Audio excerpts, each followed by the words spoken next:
అబ్బా ఇవాళ చాలా స్పీడ్ గా ఎక్కిపోతుంది ఏమిటిదంతా? ఏముంది, ఇది పకోడీ, ఇది మందు, ఇది గ్లాసు. ఇతను మురళి, నేను మాత్రం లీలా కృష్ణ. నువ్వు లీలా కృష్ణుడివి కాదురా, ఈ ఇంటికి పట్టిన చీడ పురుగువి. ముందు బయటకు పో, బయటకు పో. మురళి, నువ్వు చదివిన చదువంతా ఏమైంది? ఈ తాపుడేమిటి, వరుస ఏమిటి? తాతయ్య నీ కోసం ఎంత బాధపడుతున్నారో తెలుసా?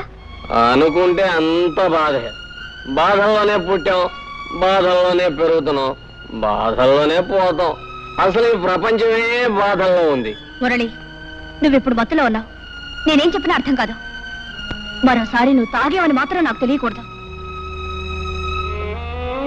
చూసావమ్మా వాడెంత చెడిపోయాడు. అవన్నీ తర్వాత ఆలోచిద్దాం. ముందు మందు తాగు తాతయ్య. వద్దమ్మా, ఈ మందు తాగి నేను ఆరోగ్యవంతున్నై వాడి దౌర్భాగ్యం కళ్ళారా చూడాలా? పూర్వ జన్మలో నేనేదో మహాపాపం చేసి ఉంటానమ్మా. అందుకనే ఆ భగవంతుడు మనవణ్ణి నాకు విడిచిపెట్టి ఉన్న కొడుకుని కోడల్ని తీసుకుని వెళ్ళిపోయాడు. అయినా తట్టుకున్నాను. నా ప్రాణంతో సమానంగా వాడిని పెంచి పెద్ద చేశాను. నేను పోయిన తర్వాత అంత ప్రేమగా చూసుకునే నువ్వైనా ఇంటికి కోడలిగా వస్తావు. కానీ భగవంతుడు ఆశ కూడా నెరవేర్చలేదమ్మా. ఏమిటి తాతయ్య నువ్వు అనేది? అవునమ్మా, మురళికి నువ్వంటే ప్రాణం. నిన్నే పెళ్లి చేసుకుంటానని నాతో చెప్పాడు. ఆ విషయం మీ నాన్నతో మాట్లాడదామని ఆ రోజు మీ ఇంటికి వచ్చేసరికి నీ పెళ్లి విషయం మీ నాన్న నలుగురిలో నిర్ణయం చేశాడమ్మా. చూశావమ్మా, భగవంతుడు ఎలా మనుషులతో ఆడుకుంటాడు. మనం కోరుకున్నది దక్కనివ్వడు, దక్కింది దొరకనివ్వడు. నేను ఆ రోజు 4 అడుగులు చురుగ్గా వేసి ఉంటే నువ్వే ఇంటి కోడలివై ఉండేదాన్ని. వాడు నిన్ను మర్చిపోను లేక, మరొక పెళ్లి చేసుకోను లేక కుమిలిపోతున్నాడు.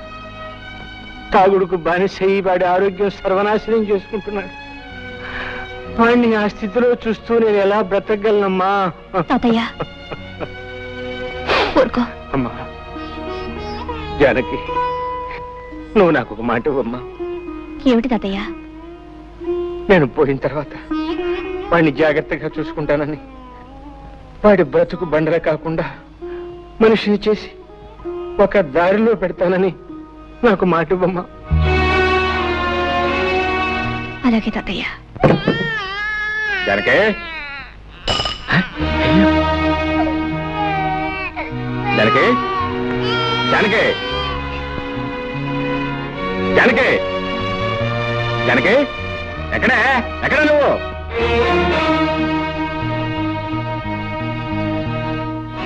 ఎక్కడికి వెళ్ళావు? తాతయ్య గారింటికి వెళ్ళాను. ఈ శనిగ్రహం అప్పుడే లేచిపోయిందా? ఎవరు శనిగ్రహం? ఎవరు శనిగ్రహం? పసిబిడ్డను ఇంట్లో ఒంటరిగా వదిలిపెట్టి పెత్తనాలకు వెళ్ళిన చాలక ఇంకా శనిగ్రహం అంటున్నావా? శనిగ్రహం అని నేను వెళ్ళేటప్పటికి నిద్రపోతుంది. అవును, నువ్వు వెళ్ళేటప్పుడు నిద్రపోతుందని, నువ్వు ఇంటికి వచ్చే వరకు నిద్రపోతూనే ఉంటుంది అనుకున్నావా? నేను రావటం కొంచెం ఆలస్యం ఏమైతే తెలుసా? ఉయ్యాలంచి కింద పడేది. ఉయ్యాల నుంచి కాకపోతే మేడ నుంచి పడ్డానికి మనకి మేడలు లేవుగా. తప్పు చేసిన కాకుండా ఏమిటా పెడసరపు సమాధానం? తాతయ్య కొంట్లో బాలేదు, అవన్నీ సర్దుకొని వచ్చేసరికి ఆలస్యమైంది. తాతయ్య తాతయ్య మాట్లాడితే తాతయ్య ఒకటి దొరికాడు. ఇదిగో, నీ తాతయ్య చాలా డబ్బున్నాడు. నువ్వు వెళ్ళినా వెళ్ళకపోయినా ఆయన చూసుకోవడానికి 10 మంది నౌకర్లు ఉన్నారు. నువ్వు ఆయన గురించి ప్రత్యేకంగా ఏం తాపత్రపడాల్సిన అవసరం లేదు. ఇదిగో చెప్తున్నాను, మళ్ళీ ఆ ఇంట్లో అడుగు పెట్టడానికి వీల్లేదు. ఎందుకు వీల్లేదు? వీల్లేదంతే. వెళ్తే ఏం చేస్తావు? పళ్ళు రాలగొడతాను.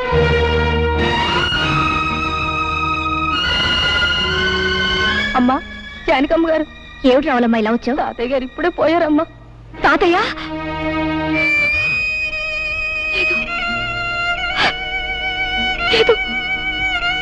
తాతయ్య గారు పోయారు? అవును బాబు. ఎప్పుడు? ఇప్పుడే. సరే నువ్వు వెళ్ళి, మేము వస్తాం. చూసేద్దాం పద. ఎందుకు? బ్రతికున్న మనిషిని చూడడానికి వెళ్తే పళ్ళు రాలగొడతానన్నావుగా. ఇప్పుడు ఆ శవాన్ని ఆఖరి చూపులు చూడడానికి వెళ్ళాలా? నీ మనసు ఇప్పుడు శాంతించిందా? నేను రాను, నువ్వు వెళ్ళు. నీ కూతురు కాపురం ముచ్చట్లు విన్నావా? ఏమిటండి? అల్లుడి మంచితనం చూసుకుని ఇష్టం వచ్చినట్టు పిచ్చి పిచ్చి వేషాలు వేస్తుందట. ఎవరు చెప్పారు మీకు? మన సంగతులు ఊరందరికీ తెలిసేదాకా మందాక రావు. ఒకసారి వెళ్ళి మందలించిరా. చిచి, వెధవ బ్రతికైపోయింది. ఓ సుఖం లేదు, సంతోషం లేదు. ఈ శనిగ్రహం ఏడుపుతను మావి గారి వంటతోనే నా ప్రాణాలు పోతున్నాయి. ఏయ్ నోర్మై నోర్మై, ఎందుకలా ఏడుస్తున్నావు? ఎందుకు ఏడుస్తున్నావు? నిన్ను కొట్టేనండి చూడు. చాలా సాలేవా బాడాయ్, నోరులేని ప్రస్తుతానికి నీ బెదిరింపులు తెలుస్తాయా? నోరెందుకు లేదు? పెంకులు ఎగిరిపోయేలా ఏడవడానికి పెద్ద నోరేసుకుని మరీ పుట్టింది. శని శని శనిగ్రహం అని. నోర్మై, ప్రస్తుతాన్ని పట్టుకుని శని శని అంటావు, బుద్ధి లేదు నీకు? ఆడదన్న తర్వాత కాస్త ఓర్పు సహనం ఉండాలి, కానీ అవతల బారేస్తే ఎదుగుతారా? నేను నీలాగే చిరాకు పడి ఉంటే ఇంత దానివి అయ్యేదానివే. నేను దీనిలాగే ఏడ్చుంటే నీకు తెలిసేది. ఏడవలేదే పాపం, పక్క నవ్వుతూ ఉండేదానివి. దీనికంటే ఎక్కువే గొడవ చేసేదానివి. సర్లే, దీనికి పాలు పెట్టి నిద్రపుచ్చుతాను, వంట నాకు వచ్చి తీసుకెళ్ళు. అమ్మయ్యా రక్షించావు. అమ్మా సాయంత్రం దాకా తీసుకురాకు, పీడ వదిలింది. జానకమ్మ గారు, వస్తున్నా. జానకమ్మ గారు, ఏమిటి రావుడు ఇలా వచ్చావు? చిన్నబాబు గారి గురించి మీతో చెబుదామని వచ్చానమ్మా. ఏమిటో చెప్పు. పెదబాబు గారు పోయిన కాడి నుంచి చిన్నబాబు గారి పరిస్థితి ఏం బాగోలేదమ్మా. 24 గంటలు తాగుతూ సరిగ్గా భోజనం కూడా చేయటం లేదమ్మా. మీరైనా వచ్చి కాస్త మందలించండి అమ్మా. నాకు తెలుసు జానకి, నువ్వు వస్తావని తెలుసు, నన్ను ఇలా అడుగుతావని తెలుసు. నేను తాగుడు మానేయాలి, పెళ్లి చేసుకోవాలి, అంతేగా? అవును. నిన్నొక ప్రశ్న అడుగుతాను, సమాధానం చెప్తావా? ఏమిటది? నువ్వు సుఖంగా సంతోషంగా కాపురం చేస్తున్నావా? నిజం చెప్పు. నాకు తెలుసు నువ్వు చెప్పలేవు, నిన్ను నువ్వు మోసం చేసుకుని అబద్ధం చెప్పలేవు. నీ కాపురం సుఖంగా లేదు. సందర్భం వచ్చింది కాబట్టి ఒక నిజం చెప్తాను. ఈ నిజం ఆ రోజే నేను నీకు చెప్పగలిగుంటే మన ఇద్దరి జీవితాలు వేరే విధంగా ఉండేవి. జానకి, నిన్ను నేను మనస్ఫూర్తిగా ప్రేమించాను, అంతేకాదు ఈ రోజుకి ప్రేమిస్తూనే ఉన్నాను. చిన్నబాబు, ఏమిటిది? నువ్వు మాట్లాడేదేమిటో నీకు తెలుస్తుందా? నేను పెళ్ళైన దాన్ని, నాతో ఇలా మాట్లాడకూడదు. జానకి, నేను నిజం చెప్తున్నాను. నిజం చెప్పడానికి కూడా కొన్ని హద్దులుంటాయి.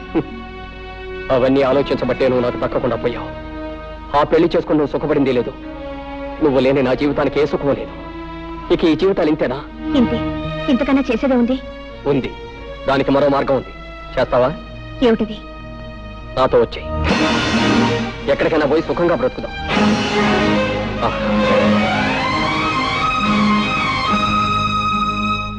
బాగా ఆలోచించు. దీనికి ధైర్యం కావాలి. సాంప్రదాయాలు చట్టుబండ్లు అంటూ ఆలోచిస్తే ఈ ముడి విడదు. మనసులో ముడిపడకపోతే నీ మెడలో వేలాడుతున్న ఆ పసుపు తాడికి 3 ముళ్ళున్నా ఒకటే, 30 ముళ్ళున్నా ఒకటే. ఇష్టం లేని కాపురం చేస్తూ నీకు నువ్వు అన్యాయం చేసుకుంటూ నీ భర్తకు కూడా అన్యాయం చేయకు. నీ కోసం అనుక్షణం తప్పిస్తున్న నాకు న్యాయం చేయి.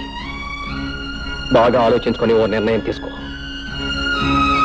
నన్ను తాగొద్దని కదా నువ్వు అన్నావు. తాగను. ఎప్పటి వరకు తెలుసా? ఈ రోజు రాత్రి 12 గంటల వరకు నీ కోసం ఊరు బయట తోట దగ్గర వెయిట్ చేస్తూ ఉంటాను. నువ్వు వస్తే ఇది నాకు శాశ్వతంగా దూరం అవుతుంది. రాకపోతే దీనికి నేను శాశ్వతంగా సొంతం అయిపోతాను. వెళ్ళు, బాగా ఆలోచించుకొని నిర్ణయించుకో.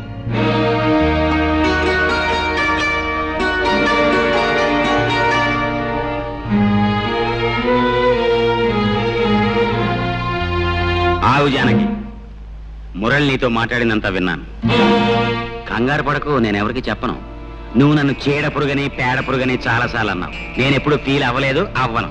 ఎందుకంటే నిజానికి నేను పట్టు పురుగు లాంటి పురుషుణ్ణి. పట్టుదారులు లాంటి అందమైన ఐడియాలు ఇస్తాను. నీకు మంచి సలహా చెప్తా విను. మురళి నేను అడిగినంటూ తప్పేమీ లేదు. నువ్వు అతను కూడా వెళ్ళిపో. ఏమిటి ఏమిటి నువ్వు అనేది? అవును, మన పురాణాలు తిరిగే చూడు ఎన్ని ఉదాహరణలు ఉన్నాయో. బృహస్పతి భార్య తార తన భర్త దగ్గర చదువుకోవడానికి వచ్చిన చంద్రుడితో లేచిపోయింది. ఆవిడ్ని పతివ్రత కాదన్నారా ఎవరన్నా?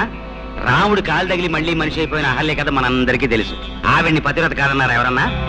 5గురు భర్తల్ని చూపెట్టిన ద్రౌపదిని నువ్వు పతివ్రత కాదు అంటానికి ఈ దేశంలో దమ్ముందా ఎవరికన్నా? అంచేత మురళి అడిగిందంటూ తప్పేమీ లేదు. నువ్వు అతను కూడా వెళ్ళిపో. వ్యవసాయం చేసే మొగుడు, ఎప్పుడు ఏడ్చే పిల్ల, ఇదంతా ఓ పేడకల్లా మర్చిపో. ఈ బంధాలన్నీ తెంచుకుని స్వేచ్ఛగా ఎగిరిపో.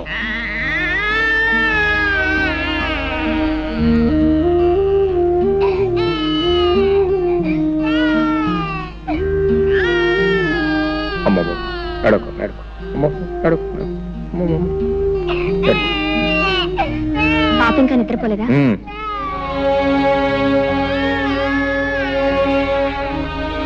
నువ్వు ఫోన్ చేసావా? నా భోజన సంగతి నీకెందుకు? నువ్వు వెళ్ళి భోజనం చేయి. నాకు ఆకలిగా లేదు. నీ ఇష్టం.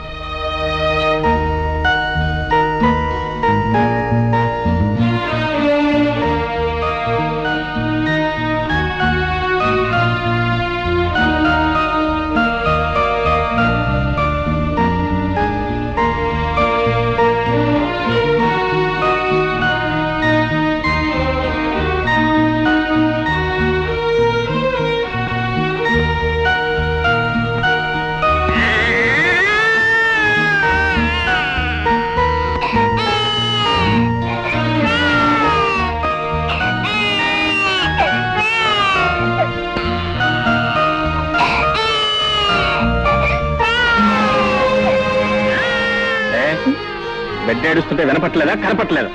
నేనేదో ఆలోచిస్తున్నాను, అయినా దానికి పనే ఉంది ఏడవడం తప్ప. నర్మయ్, బిడ్డ కాస్త కదిలితేనే ఎంత నిద్రలో ఉన్న తల్లి కూడా ఉలిక్కి పెళ్లి వేస్తుంది. అలాంటిది కన్న బిడ్డ కళ్ళ ముందే ఒక్కపట్టి ఏడుస్తుంటే కదలకుండా మెదలకుండా రాయిలో కూర్చున్నావే. నువ్వు ఒక ఆడదానివేనా? నువ్వు ఒక తల్లివేనా? ఇప్పుడు ఏం కొప్పు మునిగిందని ఆ కేకలు? ఏదో ఆలోచనలో ఉంటే పట్టించుకోలేదు. అవునే, నువ్వేది పట్టించుకున్నావు? ఎప్పుడు పట్టించుకున్నావు? కన్న పెట్టికి ఒక్క పూట ప్రేమతో పాలిచ్చావా? లేదు. కట్టుకున్న మొగుడు నాకు ఒక్క పూట శ్రద్ధగా భోజనం పెట్టావా? లేదు. నీకు ఈ మొగుడు అక్కర్లేదు, ఈ సంసారం అక్కర్లేదు, ఏది అక్కర్లేదు. నీ ఆలోచనలు వేరు, ఆశలు వేరు, నీ కళ్ళే వేరు. అవును అవును అవును, నా ఆలోచనలు ఆశలు కళలు అన్నీ వేరు. నిన్ను పెళ్లి చేసుకొని నేను సుఖపడిందేమిటి? గొడ్లకు నీళ్లు పెట్టడం, రోజు నీకు పొలానికి భోజనం తీసుకురావడం, 24 గంటలు ఏడ్చే శనిముడని లాడించడం, అంతేగా? నిజం చెప్తే ఎందుకు అరుపులు? నేనెంత చెప్పినా వినకుండా నీకిచ్చి పెళ్లి చేసి నా గొంతు కోసారు. తప్పు నీది కదే, తప్పంతా నాది. నీకు నా మీద ప్రేమ ఉన్నా లేకపోయినా నీ మీద నాకున్న ప్రేమ కొద్దీ నెత్తిని పెట్టుకుని ఊరేగాను చూడు, అది నేను చేసిన తప్పే. నీ పెంకితనాన్ని మంకుతనాన్ని నువ్వు ఏనాటికైనా మార్చుకోలేకపోతావు ఆశపడ్డాను చూడు, అది నేను చేసిన తప్పు. జానకి, మగవాణ్ణి దేవుడిగా మార్చినా పశువుగా మార్చినా ఆడదే కారణం. నువ్వు నన్ను దేవుడిగా మార్చే శక్తి నీకు ఎలాగూ లేదు. కనీసం పశువుగానే మార్చదు. పశువుగా నేను మార్చేదేమిటి? పశువుగానే పుట్టావు, పశువుల్లోనే పెరిగావు, పశువుల్లోనే ప్రవర్తిస్తున్నావు.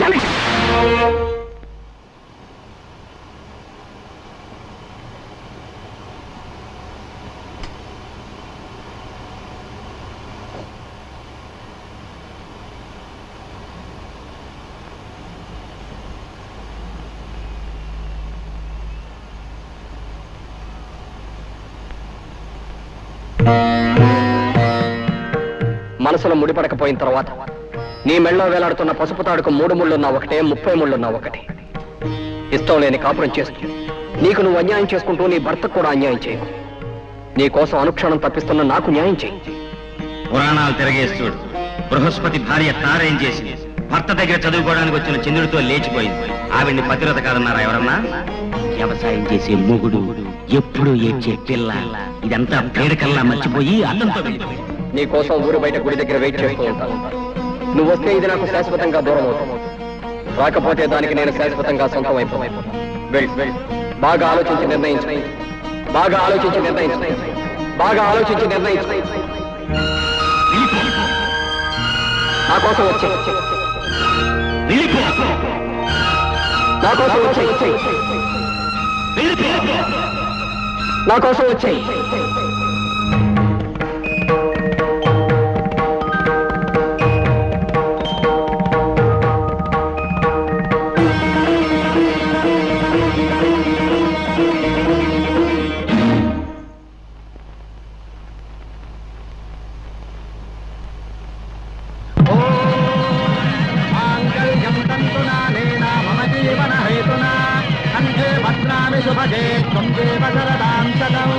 సర్వమంగళమాంగళ్యే శివే సర్వార్థసాధకే శరణ్యే త్ర్యంబకే దేవే నారాయణి నమోస్తుతే. ఓం వైశ్వానరాయ విద్మహే లాలీలాయ ధీమహి తన్నో అగ్నిః ప్రచోదయాత్. స్వస్తి శ్రద్ధాం మేధాం యశః ప్రజ్ఞాం విద్యాం బుద్ధిం శ్రియం బలం ఆయుష్యం తేజారోగ్యం.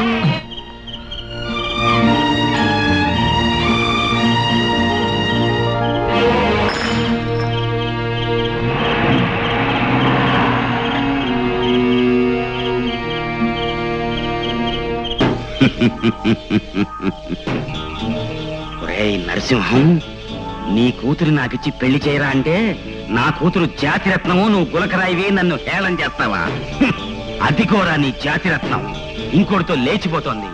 తెల్లారేసరికి తెలుస్తుంది నీ కూతురు జాతి రత్నమో అసలు జాతి లేని రాయో. సర్వే జన సుఖినో భవంతు, సుఖినో భవంతు.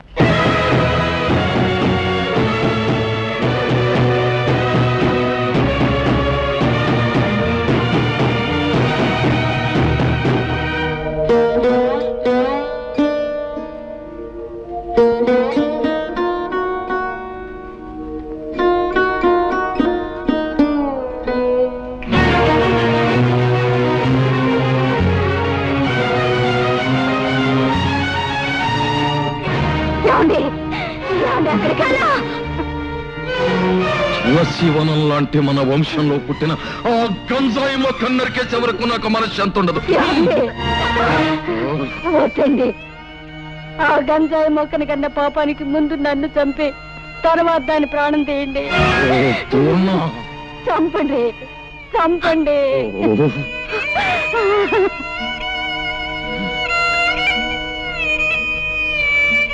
మీరు దేవుళ్ళ, మీకు రోజు మేము పూజలు పునస్కారాలు, ఆకలితో ఉన్నవాడికి అన్నం పెట్టి, అవసరాల్లో ఉన్న వాళ్ళని ఆదుకుని, కష్టాలలో ఉన్న వాళ్ళ కన్నీళ్లు తుడిస్తే మీరు ప్రసన్నులై మీ చల్లని దీవెనలు నాకు అందజేస్తారనే నమ్మకంతో బ్రతుకుతున్న మనిషిని నేను ఎప్పుడు ఎవరికి ఏ పాపం చేశానని ఇంత శిక్ష విధించారు? మీరు కరుణామయుల కసాయి వాళ్ళ